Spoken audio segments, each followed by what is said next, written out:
Hello and salutations, my fellow philosophers. Welcome back to the Philos-Hippie Podcast, in which we explore the intersection between philosophy and spirituality and how we can live more holistic and meaningful secular lives. In this episode of the pod, we're going to stray just a little bit away from our typical philosophical abstractions and spiritual diatribes so that we can get more firmly rooted in some dialectical materialism and learn just how we can live a contemplative life under late-stage capitalism. Because on the face of it, it is extraordinarily difficult to live authentically aligned to our philosophical and spiritual values when we are brought into a system that runs counter to everything that we find valuable personally. Due to the financialization of nearly every aspect of society, nothing is of any value anymore except that which contributes to the accumulation of capital. Money is seen as the only thing worthy of value in our society today.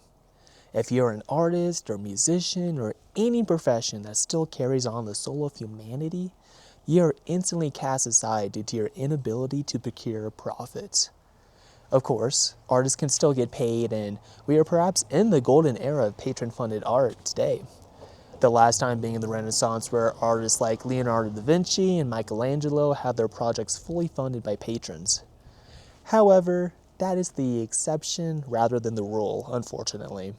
And anytime anyone wants to create something, there's always that thought lurking in the back of our minds asking if this will blow up and make money for ourselves, myself included.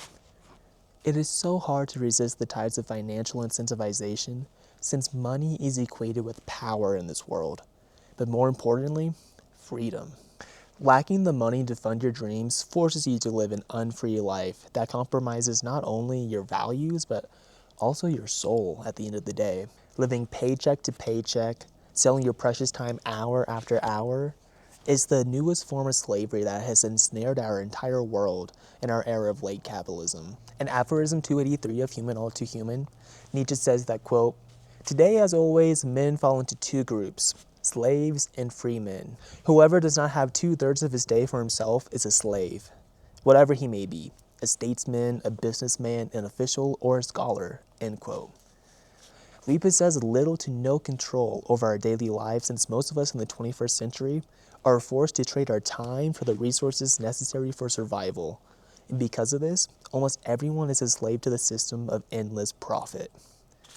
Because of this, most of us are unable to fully pursue the good life and achieve eudaimonia, which is translated as happiness originally, but is better interpreted and thought of as a life marked by human flourishing. Eudaimonia was the highest good for Aristotle, but it was only achievable through the act of leisure.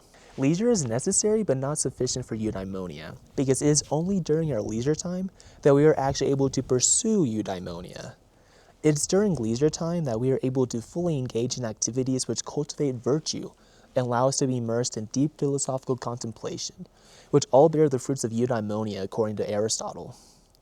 However, in our day and age, when we think of what we do with our, quote, free time, we are so drained from the workday that we simply want to distract ourselves from the toils of work by doom scrolling or numbing our minds with Netflix.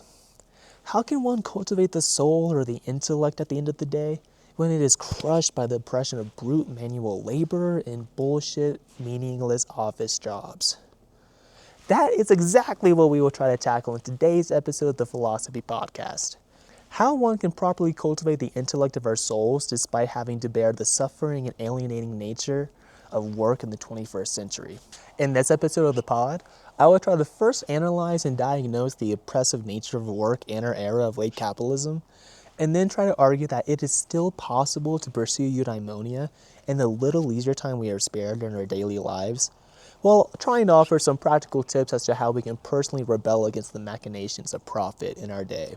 To begin our discussion, we need to first understand the times we are living in, and properly understand what people mean when they say we're living under late-stage capitalism. Unfortunately, late-stage capitalism does not mean that we are nearing the stage in which Karl Marx thought that capitalism would inevitably collapse from its internal contradictions and transform itself into socialism. Even though the term late capitalism was used in the early 20th century, the term as we know it today was made popular by Ernest Mandel in his 1975 book, Late-Capitalism. His theory describes that capitalism has evolved ever since the outbreak or end of World War II and it has introduced worldwide economic expansion, the rise of neoliberalism, and globalization, and rapidly increasing economic inequality. Even though it appears that late capitalism is in its demise and decline, the term is rather meant to imply that this is how capitalism has evolved as of late, which is better interpreted as most recent. So unfortunately, late capitalism does not mean it's about to perish, but it's simply the most updated and most recent version of capitalism. Now in this video, I'm not going to give you empty platitudes that revolution will come and solve all of our problems, because it won't. Simone Weil, one of the most extraordinary philosophers of the 20th century, whom I will dive into much later, opens her book Oppression and Liberty by quoting Sophocles, who says that, quote, "I would not give a farthing for the mortal whom empty hopes can set afire," end quote. She later critiques Marx and writes elsewhere that, quote, "It is not religion but revolution which is the opium of the masses," end quote. Anyone that looks for a miraculous revolution, my past self included, to save them from the grips of late capitalism, will be sorely disappointed, because placing our hopes and energy into that idea prevents us from engaging with reality and seeking concrete, practical solutions. Waiting for revolution to come is as strange as ancient Christians waiting for the second coming of Christ, only for literal millennia to pass in which nothing has occurred. So if revolution and Jesus won't come to save us, what will then? Knowledge. But no, for real. As Francis Bacon once proclaimed, knowledge itself is power. And even if it doesn't give us greater power in the external world, it can still give us an inner power that can give us greater control over our own mental faculties and our inner lives, which is 100 times more liberating than anything the world can provide for us. So this leads us to the question, how is work oppressive to the soul in today's age? No philosopher is better prepared to answer this question than Simone Weil. According to Albert Camus, she was one of the greatest souls in the 20th century, and her life exemplifies what it means to live philosophy as a way of life within modernity. Despite being born into a Parisian bourgeois family in 1909, Simone Weil lived a rather ascetic lifestyle. When she was 5, she adamantly refused to eat sugar during World War I, since soldiers on the front lines weren't able to, and so she stood in solidarity with them. She scored top of her class at one of the most elite universities in Europe, surpassing even her fellow classmate, Simone de Beauvoir, one of the pioneers of existentialism and feminism in the 20th century. Simone Weil was so fueled by her ethical convictions that she even tried to fight in the Spanish Civil War against the rising onslaught of fascism, even though she was heavily uncoordinated and unskilled in anything remotely physical. So much so that she had to return home after she stumbled into a random vat of boiling oil just lying in the street. And of course this burned herself, and so she was forced to leave in order to not endanger herself or those around her as well. This didn't stop her from living out her convictions though.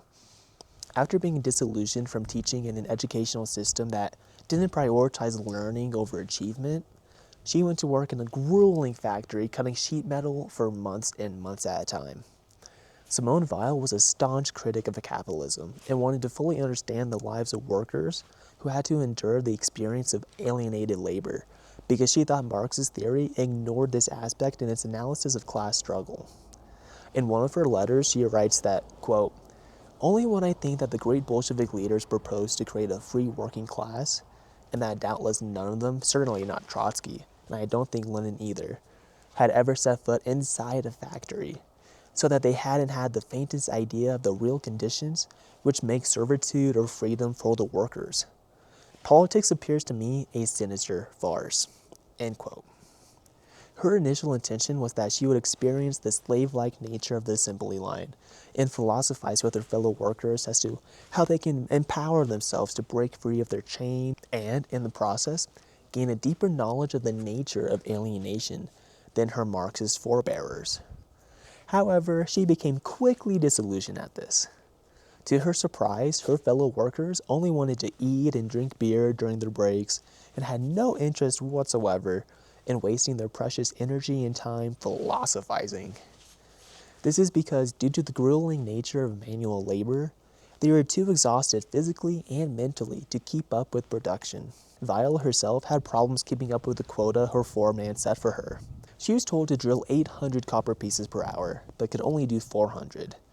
Only when she blocked out every single thought and daydream and fully devoted all her attention to production could she hit 600 copper pieces per hour. In her factory journals, Simone Weil writes of her experience on the assembly line, saying that, quote, one's attention has nothing worthy to engage it, but on the contrary, is constrained to fix itself, second by second, upon the same trivial problem, with only such variance as speeding up your output from 6 minutes to 5 minutes for 50 pieces or something of that sort. Nothing is less instructive than a machine, end quote.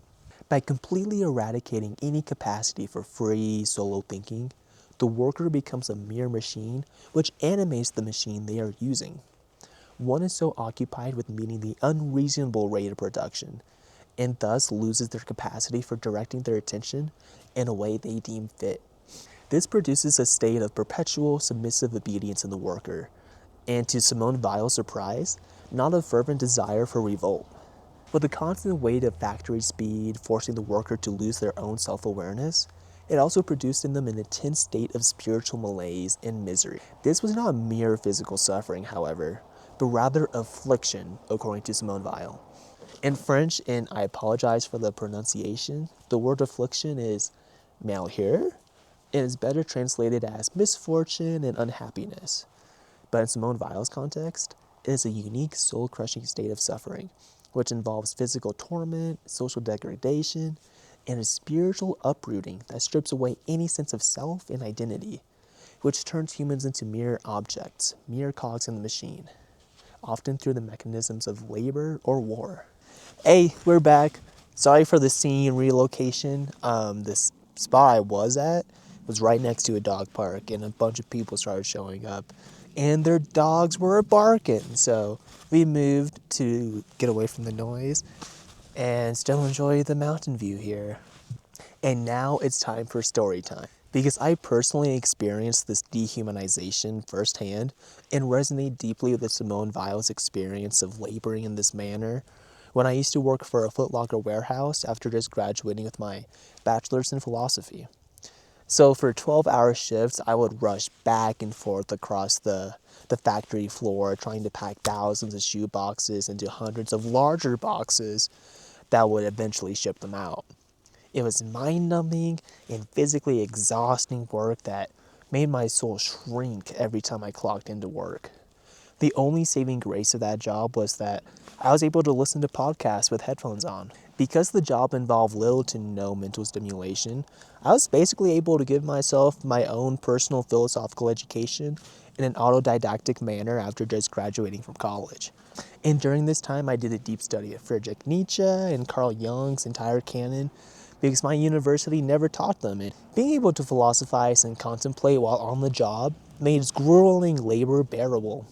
But later on during my time there, they banned headphones and forced us to endure its long shifts without any mental stimulation whatsoever. I immediately quit when that occurred because it deprived me of learning about new ideas every single day. And that generally makes me excited to get out of bed in the morning just to learn about the world and to just explore everything the world has to offer. Maybe I was being a bit overdramatic, but I truly believe that education is a human right that everyone is entitled to. And being stripped of that was the last line for me with all the bullshit in that job. I stayed working there for a few more weeks without headphones until I figured out my next steps, but during that thankfully short interval, I personally felt the affliction that Simone Weil also endured, and oh my god, it was literally soul-destroying for me. And the labor crushed my soul at such an astoundingly quick pace, which terrified me, honestly. When I first worked there, I was initially one of the top packers and met all my production quotas with high marks, but that was mostly due because I was able to immerse myself at the same time in the world of ideas. But as soon as I was deprived of that, my production immediately tanked.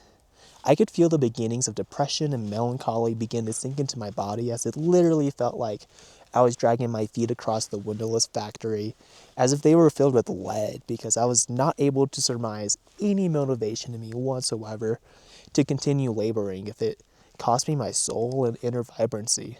But thankfully, I was able to escape Foot Locker, with my soul intact still. The whole reason why I brought up that story and why I'm even writing about this topic in the first place and speaking on it is because I deeply sympathize with the millions of people worldwide that have to endure physical and mental labor of this kind every single day with no light at the end of the tunnel.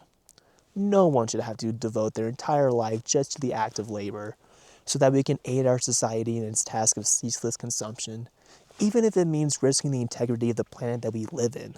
And that's why I'm here today. I'm hoping to provide some hope and practical solutions later on in this video to the physical and social degradation that labor forces upon us all. Because this degradation has spread not just from the individual, but to society as a whole, according to the philosopher Hannah Arendt.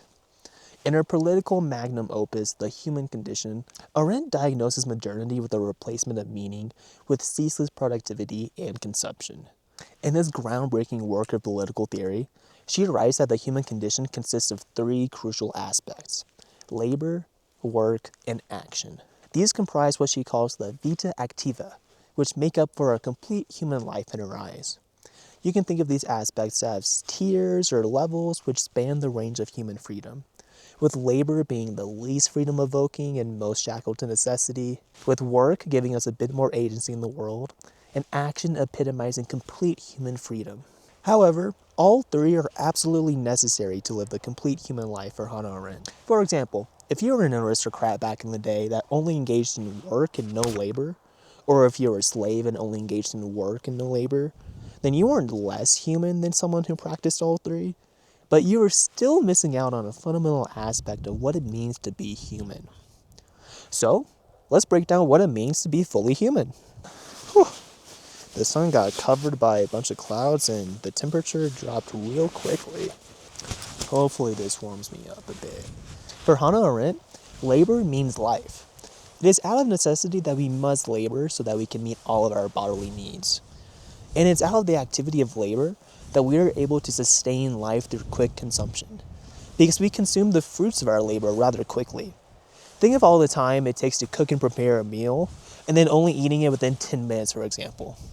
We must continually engage in labor more often than we consume. The act of labor is inherently Sisyphean, because it consists of never-ending patterns of repetition. The farmer sows his seeds and reaps its harvest, and must continue this process ad infinitum. There is also an inherently painful nature to it because it saps one's life force, but it's still necessary to do if we want to live. In many Western languages like German, French, Spanish, and English, the word labor always has a dimension of pain and turmoil behind it. Work isn't how we typically think of it, according to Arendt, because modern society uses the words work and labor interchangeably. But for Hannah Arendt, work has a more artistic and spiritual significance behind it. Work is the product of our labor, like how a painter makes a work of art. It disrupts the natural cycles of labor by creating works that disrupt the cycles of nature. Work distinguishes itself from labor because making a work of art or crafting a table has a definite beginning and end, and strives to endure the sands of time by being of use for as long as possible. When we create a table, a book, or a cathedral, we escape the limitations of the natural world and transform the world in the process. Work has an inherently utilitarian and goal-oriented purpose behind it, because it serves to expand the world we live in and fundamentally shape it in new ways. And lastly, we have action, which is at the top of the tier in Hannah Arendt's Vita Activa. According to Jack Mean, the writer of the Philosophy Break blog, quote, "Action is how we disclose to the world who, rather than what, we are." Inherently political, action consists in the stories and narratives we communicate to our fellow citizens, without goal-directedness or calculation. Action is the freest and highest expression of the vita activa, Hannah Arendt thinks, because it transcends both the cyclical nature of labor and the means and instrumental calculation of work. We don't just subsist in the world, and we don't merely shape it through artifacts. Through action, we announce who we are by inserting something original and unanticipated into the public sphere. We meaningfully distinguish ourselves from others. It is through the result of action that the world is not just shaped, but changed. Action brings meaning to human life, end quote. So, action is how we stamp our unique and personal mark on the world. Action is inherently political or social, And for Hannah Arendt, it is the mechanism by which humanity and culture progresses.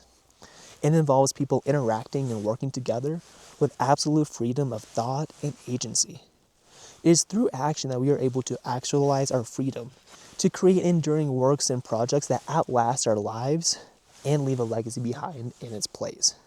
However, labor, work, and action are in a crisis in modernity today.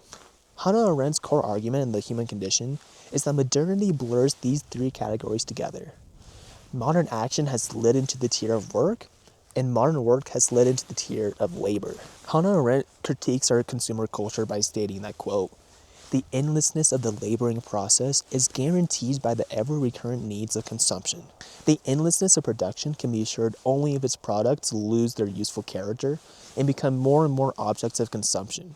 Or if, to put it another way, the rate of use is so tremendously accelerated that the objective difference between use and consumption, between the relative durability of useful objects and the swift coming and going of consumer goods, dwindles to complete insignificance," end quote.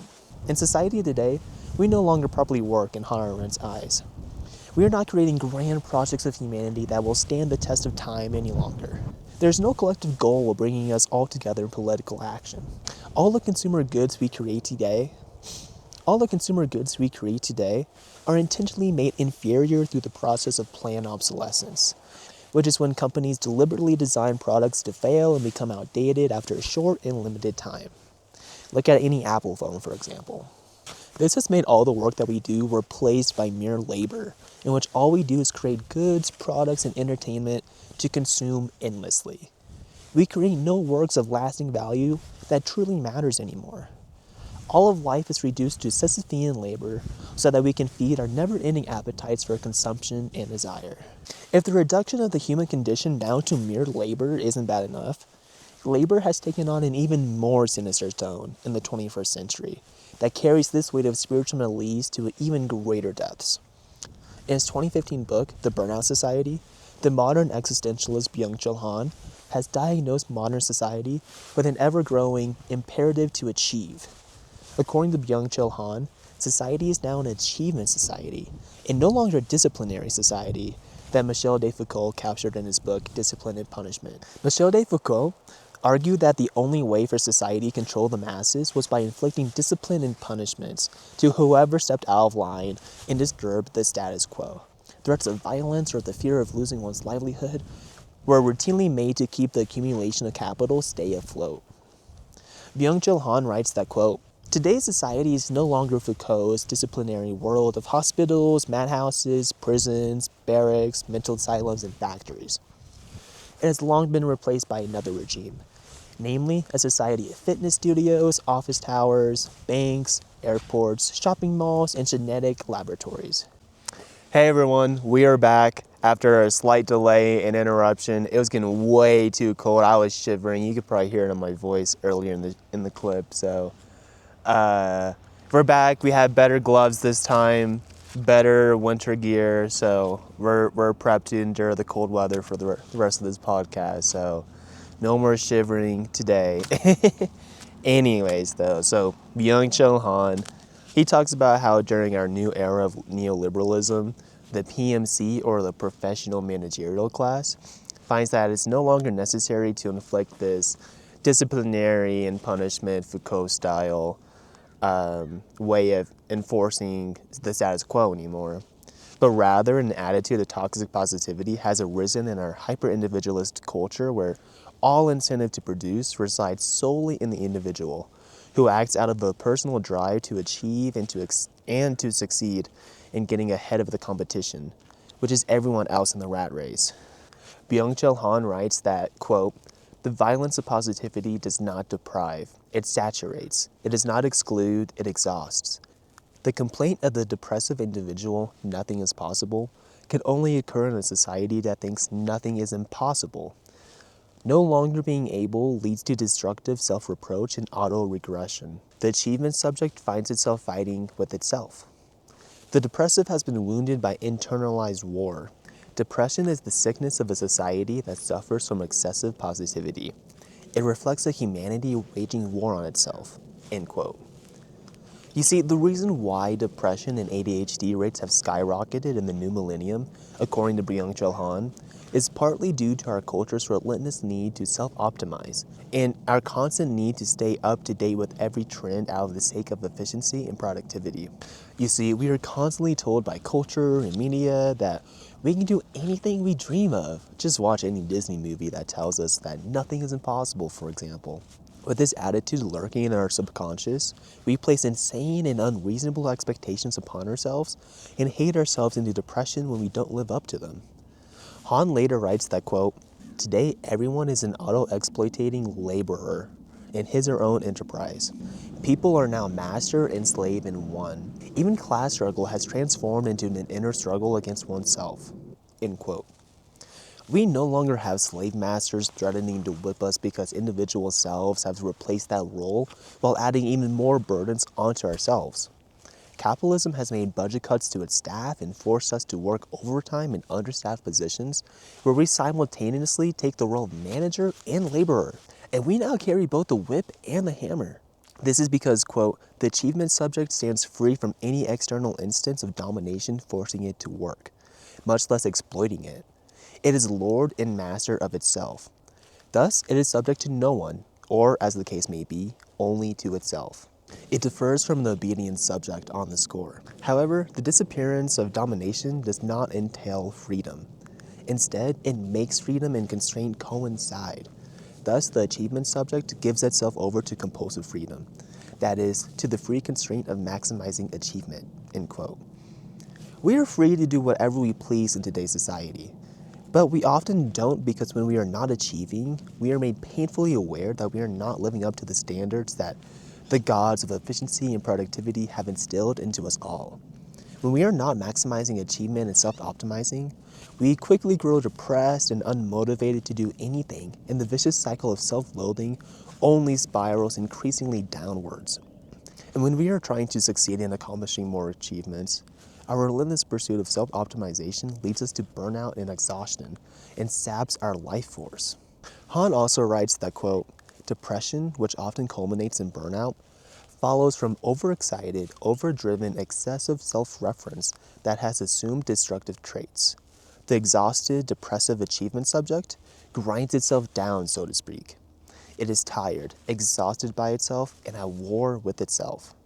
Entirely incapable of stepping outward, of standing outside of itself, of relying on the other, on the world, it locks its jaws on itself. Paradoxically, this leads the self to hollow and empty out. It wears itself out in a rat race it runs against itself. The depressed individual is unable to measure up. He is tired of having to constantly become himself." End quote. Our current grind-set culture tells us that the only way to get ahead in the rat race is to wake up at 3 a.m. to a cold shower, read, meditate, go to therapy, go to work, go to the gym, spend time with the kids, engage in hobbies, launch your own side business, create your own online content, and DoorDash whenever you have free time. We are told not to do this because we inherently enjoy any of these activities, but because it is a surefire way to growth and efficiency. Of course, none of these things are bad in of itself and are in fact good things to pursue if we want to live the good life. However, this is all non-conducive to true personal development and true self-knowledge because of the motivations underlying it, which tells us that we must do these things, and not because we genuinely want to, which roots out from the wellsprings of the soul. So, what can we do to counteract all of this? Earlier, I talked about how Aristotle valued leisure time, because it was the only time we are allowed to pursue the highest good of existence through the act of contemplation. The Greek word for leisure is skole, and is the word from which we get words like scholar and scholastic, because it was only during skole or leisure time that people were able to devote themselves to reading, researching, and philosophizing, and thus leisure has always had some intellectual component to it, rather than spending one's free time in idleness. Skole was necessary for contemplation because it meant freedom from the necessities of the material and worldly concerns of the world. And eudaimonia, the good life, according to Aristotle, was only accessible through the vita contemplativa, the contemplative life. In one of Byung-Chul Han's lesser-known works, the Vita Contemplativa, he agrees with Aristotle that a life of contemplation is one of near divinity. He writes that, quote, "The human being is able to lead a biotheoretikos, contemplative life in Greek, insofar as something divine is present in him. The activity of the God, which surpasses all others in blessedness, is contemplative activity, theoretike. The activity of contemplation is an inactivity, a contemplative calmness, leisure, scholae, to the extent that, unlike active life, bios politikos, which is what Hannah Arendt thinks is what is actually the highest state of humanity, it does not act. That is, it does not have its purpose outside of itself. In its inactivity, its leisure, life relates to itself. Life is no longer estranged from itself. Aristotle therefore associates bios theoretikos with self-sufficiency. And the self-sufficiency that is spoken of must belong to the contemplative activity. Only vita contemplativa promises divine self-sufficiency in perfect blessedness. End quote. Han points out elsewhere in the Vita Contemplativa that animals are constantly forced to live a life of action. Han points out elsewhere in the Vita Contemplativa that animals are constantly forced to live a life of action, the Vita Activa, as Hannah Arendt would put it. Animals are in a constant state of survival, always forced to endure the onslaught of multitasking that survival requires of them. They must always be on the lookout for food if a predator has killed some prey. It has to simultaneously eat it while watching out for other predators that may come by and steal it from them, while also being on the lookout for a mate or protecting its newborns.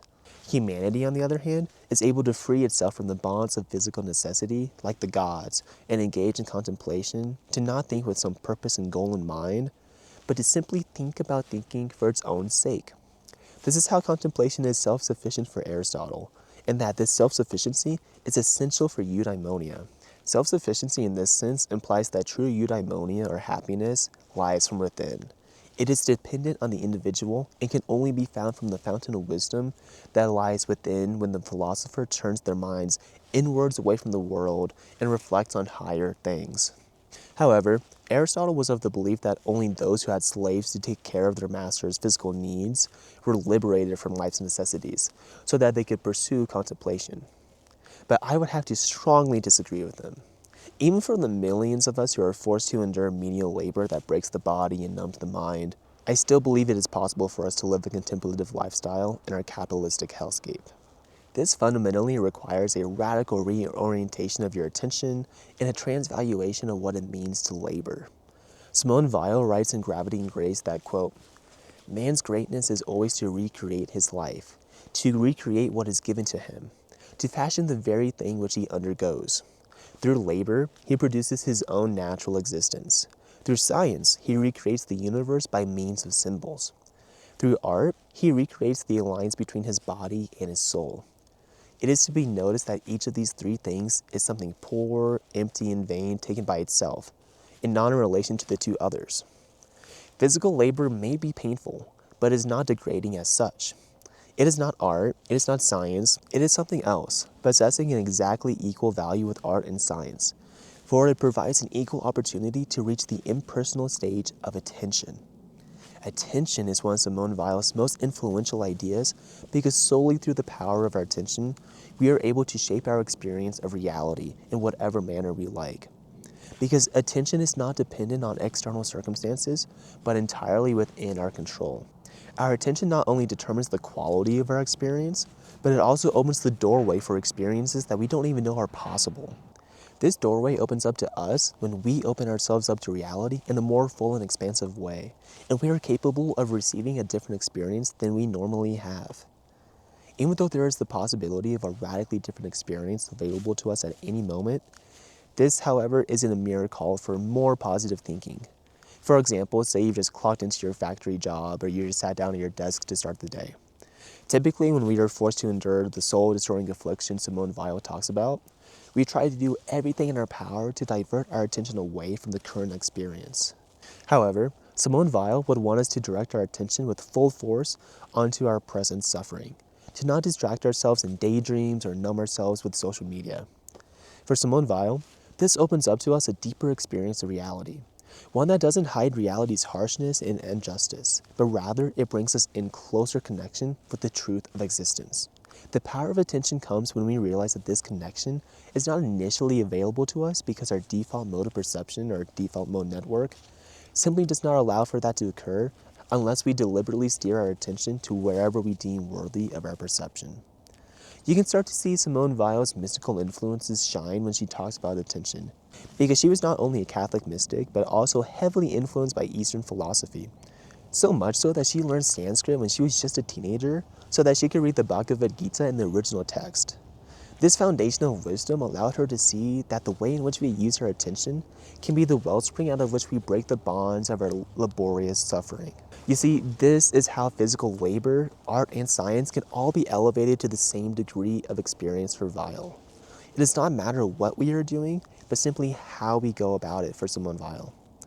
Because in all of these instances, as long as you're training and directing your attention towards itself, you are engaged in the deepest mode of contemplation, meditation, or prayer. Simone Weil famously said that, quote, attention, taken to its highest degree, is the same thing as prayer. Absolutely unmixed attention is prayer, end quote. Prayer in this way resembles Aristotle's divine connotations with contemplation. But Simone Weil takes this notion up a notch by realizing that anytime we focus our attention on our experience, we are engaging in the purest, most noble and divine form of contemplation, the act of mindfulness, no matter what task we are occupied with. Okay, so Simone Weil gives us some practical tips for how we can be contemplative whilst in the middle of laboring on the job. But what can we actually do when we're off the clock in our free time in order to better live the vita contemplativa or the bios theoreticos? How can we utilize our leisure time, our skole, to its fullest potential? Well, Byung-Chul Han gives us some more brilliant insights once again in this regard. Byung-Chul Han thinks that humans in modernity have fundamentally lost a part of themselves in the hustle and bustle of our grind culture. And that part of ourselves has forgotten how to engage in the art of doing nothing, of inactivity. And I apologize in advance for the long quotes ahead, but Byung-Chul Han just writes so beautifully and succinctly in the opening pages of the Vita Contemplativa that I couldn't possibly phrase it any better myself. He opens the book with saying that, quote, we increasingly resemble the sort of active people who roll as the stone rolls in obedience to the stupidity of the law's mechanics. Because we look at life exclusively from the perspective of work and performance. We view inactivity as a deficiency that must be overcome as quickly as possible. Human existence is fully absorbed by activity and thereby becomes exploitable. We are losing a sense for the kind of inactivity that is not an incapability, not a refusal, not just the absence of activity, but a capacity in itself.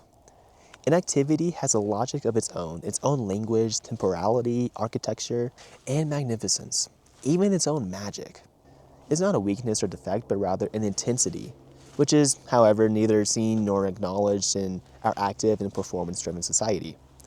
We cannot access the riches of the realm of inactivity. Inactivity is radiance within human existence. Today, it has paled into an emptiness within activity. Under capitalist relations of production, inactivity returns in the form of an encapsulated outside. We call it leisure time because it serves the purpose of respite from work. It remains tied to the logic of work. Leisure time lacks both intensity of life and contemplation. It is a time that we kill so as not to get bored. It is not free living time. It is dead time. Intense life today means, first of all, more performance or more consumption. We have forgotten that it's precisely inactivity which does not produce anything that represents an intense and radiant form of life. To oppose the compulsion of work and performance, we must create a politics of inactivity that's able to produce genuinely free time. Inactivity constitutes the human. The inactivity involved in any doing is what makes the doing something genuinely human. Without moments of pause or hesitation, acting deteriorates into blind action and reaction. Without calm, a new barbarism emerges. Silence deepens conversation. Without stillness, there is no music, just song and noise. Play is the essence of beauty. When life follows the rule of stimulus response, need satisfaction, and goal action, it atrophies into pure survival, naked biological life. Life receives its radiance only from inactivity. If we lose the ability to be inactive, we begin to resemble machines that must simply function. True life begins when concern for survival, for the exigencies of mere life, ends. The ultimate purpose of all human endeavor is inactivity. End quote. Okay, I know that was a lot, so let's break down what Byung-Chul Han is saying here. He thinks very similarly to Hannah Arendt and claims that modernity is one that is dominated by action. However, Hannah Arendt thinks the vita activa is essential and valuable for humanity, but Han greatly disagrees with her. Hannah Arendt is correct in her diagnosis of modernity in saying that all of life's work has been reduced to mere labor, in which we are all in survival mode, alienated from true work, and that we are all merely living out of necessity's sake. However, she thinks action has potential for humanity because for her, it is the source of new freedom and beginnings. For Han, it is this obsession with novelty and constantly improving society that we are degrading humanity in the process. Our leisure time has been infected with the logic of work for Han because our free time is done out of service to work. The purpose of our weekend now is not to truly enjoy life, but to recharge our batteries for the week ahead. We get groceries, do laundry, meal prep, all in order to prepare for the week, and by the time we get done with all of our chores, we don't have any energy left during our weekend to engage in contemplation or creative projects that arise out of stillness and inactivity. The only way in which we can oppose capitalist logic from infecting our daily lives is by creating a politics of inactivity, according to Han, in which we rebel against the machine by engaging in contemplative stillness despite the constant busyness of modernity.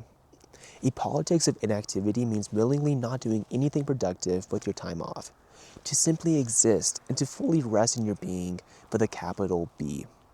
This doesn't mean we just lay in bed to rot all day, but that we engage in the world without a specific direction in mind. Han writes later on that, quote, "We owe true happiness to the useless and purposeless, to what is intentionally convoluted, what is unproductive, indirect, exuberant, superfluous, to beautiful forms and gestures that have no use and serve no purpose. Unlike walking to a destination, running somewhere, or marching, taking a leisurely stroll is a luxury. Ceremonious inactivity means we do something, but no end. This to no end, this freedom from purpose and usefulness, is the essential core of inactivity. It is the basic formula for happiness." End quote. Happiness only rises up in us when we participate in the world without any ulterior motives. It is when we go for a walk just for the hell of it. It's when we stay up all night talking to our best friends about life.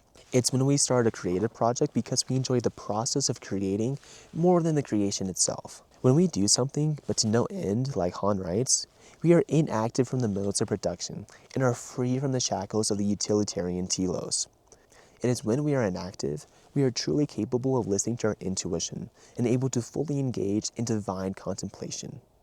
Han even thinks that this type of contemplation can be religious without adherence to God.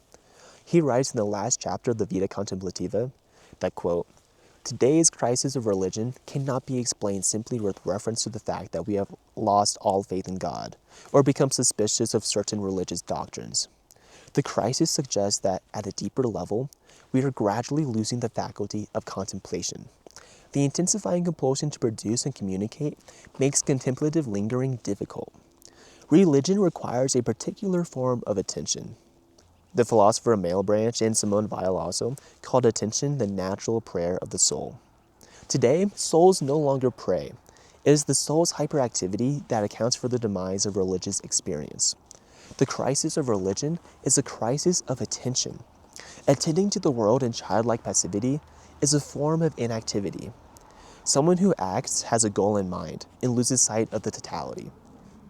Only intuition and feeling have access to the universe, that is, to beings in their totality. Atheism does not rule out religion. For Schleiermacher, one of the most influential German philosophers and theologians of the 19th century, who also deeply influenced thinkers like Nietzsche, he says that it is possible to conceive a religion without God. To have religion is to have an intuition of the universe. Now, if you cannot deny that the idea of God suits every intuition, you must also admit that a religion without God might be better than another with God. What is essential to religion is not God, but a desire for the infinite, which finds its fulfillment in the intuition of the universe. To listen is the verb of religion, whereas to act is the verb of history. Careful listening is a form of inactivity, in which the ego, the locus of distinctions and delimitations, falls silent. The listening ego immerses itself in the totality, in the unlimited, in the infinite." End quote. Due to our culture's incessant need to constantly stimulate ourselves and to always keep ourselves busy out of our fear of experiencing guilt and shame for not being productive worker bees, We have lost our capacity for true contemplation, and this is contributing to the religious crisis we see today. Because religion for Han is not institutional and reliant on believing in a higher being, but is rather the doorway to experiencing the universe in a deeper capacity. The modern church and many other religions always has a goal in mind and have completely lost sight of the totality for Han. And the remnants of the modern evangelical Christianity movement in America today, for example, we do not see true religion, and that is why we are in a spiritual crisis in America and all around the world today. We see Christianity's devotees consumed by the Protestant work ethic, in which they are continually working to save as many souls as they can, going on mission trip after mission trip, starting endless fundraisers so that they can expand their operations, just like any capitalist enterprise would. Religion has completely forgotten how to listen and is more concerned with making a name for itself in the history books through constant action. Humanity is only able to return to true religion when we are able to rest in stillness and contemplation and harness our intuition. Our minds crave the infinite and are participants of it when we restrain our egos from performance-driven goals so that we can then fully immerse ourselves in the totality, in the unlimited, and the infinite. Han argues elsewhere that listening is the only medium of experience, and we drown our minds with constant noise and information. We are depriving ourselves of the richness of religious experience. Now, I swear that this is the last passage I'm quoting for the Vita Contemplativa in this episode of the podcast. This book is simply too good and is criminally underrated compared to the rest of his lexicon for Byung-Chul Han, and I highly recommend it to anyone who is a fan of his other works. But anyways, Han writes of the information age that, quote, "The digitalization and information of the world fragment time and make life radically transient. Being has a temporal aspect. It grows slowly and gradually. Today's short-termism dismantles being. Being forms only under conditions of lingering. Information represents the highest point of being's atrophy." Nicholas Luhmann said of information, "Its cosmology is a cosmology, not of being, but of contingency." Quick side note explanation, information is contingent or necessary on externalities, whereas being is self-sufficient and is not dependent on anything but itself. Anyways, being disintegrates into information. We register information only fleetingly. After that, its status as being moves towards nil, like answer phone messages once we have listened to them. Information is topical only briefly. The human being is an animal neurons, a narrating animal. But our lives are no longer determined by a reliable and binding narrative that provides meaning and orientation. Yes, we are very well informed in our culture of today's events, yet in the absence of a narrative, we are without orientation. If human happiness, as Nietzsche says, depends on there being an incontrovertible truth, we are indeed without happiness. Truth is a narrative. Information, by contrast, is additive. It does not congeal into a narrative. It intensifies the digital storm of contingency and aggravates the absence of being, end quote. So remember the phrase that knowledge puffs up? It rings true here because pure intellectual knowledge does nothing to contribute to our happiness. When we are resting in the fullness of being, of resting contentedly in the experience of our embodied existence, we become fulfilled. This is what Han means when he says that information represents the highest point of being's atrophy. When we are constantly consuming new information, we are closing off the floodgates of our beingness, of just being ourselves in stillness and contemplation. And the reason why so many people in modernity have no sense of meaning or purpose is because they have no overall narrative guiding their lives, because they replaced all meaningful stories or myths that they can use to guide their life with mere information, data, and statistics. Okay, so that was a lot of abstract existentialism that kind of bordered on the line of mysticism. So how can we practically learn to listen in a way that opens the doorway for contemplation and even divine religious experience? It may seem obvious because it is, but it is to free ourselves from the compulsion to always stimulate our minds and always consume new information. However, this is much easier said than done. It is immensely challenging to do this today because we are literally living in the information age. I mean, how do we not do that? How do we not consume information? However, there is hope. After the rising tides of inshedification on the internet, people are getting the hell out of it and participating in the growing offline movement. You see, because people are beginning to go analog with paper journals, Polaroids, disposable cameras, and are ditching music platforms like Spotify for physical media like CDs, vinyls, and even retro cassette players. And people are quitting social media in droves. Social media users, myself included, are quietly leaving their accounts so that they are not keeping up with the Joneses, so they can start to keep up with what truly matters in their own personal lives. I think this is absolutely amazing and gives me a shining sliver of hope for humanity, and an increasingly collective realization that digital life simply does not replace real life. Going chronically offline will look different for everyone. For example, for me, after having deleted all my social media accounts, I have become blissfully unaware of what my peers from high school or college are up to, and this has freed up so much time in my life to focus on creative projects like this podcast, for example, and time to fully dive into my hobbies of creating music and spending time in nature and spending time with those I care for. You see, I still keep up to date with the news, but I'm not checking it 24/7 every day and not always checking it whenever I go on the toilet to shit. I also only keep up to date with things that I can actually have an impact on, and this has freed me from the doom scrolling cycle so many of us fall victim to. My mind has built resilience from this and has allowed me to gain a relationship with my devices where I'm the one in control and not my devices controlling me with the carrot and stick of endless dopamine always in front of my face.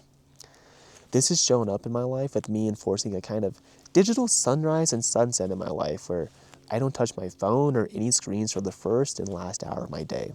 That time to me is my most precious time of the day, because it is then that I am fully devoted to cultivating my intellect, in which I have become completely enraptured by meditating, losing myself in a good book, journaling, reflecting on my daily experiences, or simply doing nothing at all. That's just what it looks like for me, but going chronically offline can show up in so many more ways.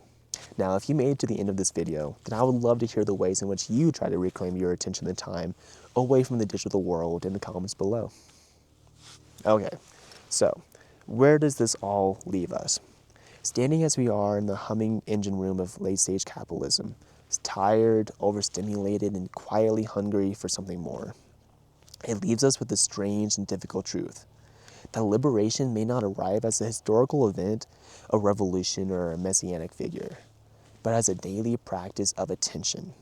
Not the kind of attention that capitalism demands of us, hyper-vigilant, optimized, monetized, and constantly multitasking, but a slower, more patient attention that refuses to be useful. A contemplative attention, an almost divine and religious attention that lets the world be and lets us be with it. We may not be able to immediately escape labor, but we can refuse to let it colonize our entire inner lives. We can refuse the lie that our worth is measured by output, efficiency, or achievement. In doing so, we reclaim something quietly radical, the right to stillness, the right to useless beauty, the right to thought without a goal, the right to walks without destinations, the right to conversations without outcomes, and the right to creativity without an audience. To cultivate the contemplative life today is not to withdraw from the world, but to relate to it differently. It's to remember that even within constraint, there is a margin of freedom where attention can be trained, time can be sanctified, and meaning can be slowly rebuilt. It is to remember that eudaimonia does not belong exclusively to the wealthy, the leisured, or the powerful, but can flicker to life wherever a human being chooses to linger rather than rush, to listen rather than perform, to be rather than constantly become. Late-stage capitalism wants us exhausted, it wants us distracted, and narratively lost. The contemplative life answers not with productivity, but with presence, not with speed, but with depth, not with more information, but with meaning and wisdom. And perhaps that is enough to begin again, not as machines that function, but as beings who truly live. Now, thank you for listening today, once again, my fellow philosophers. And before I let you go, I would like to let you know that the Philos-Hippie Podcast is now available on Spotify and will soon be released on all other major podcasting platforms in the near future. I hope you found today's discussion enlightening, and I hope that you'll join me next week on the Philos-Hippie Podcast. Until then, I wish you well, and I wish you wisdom.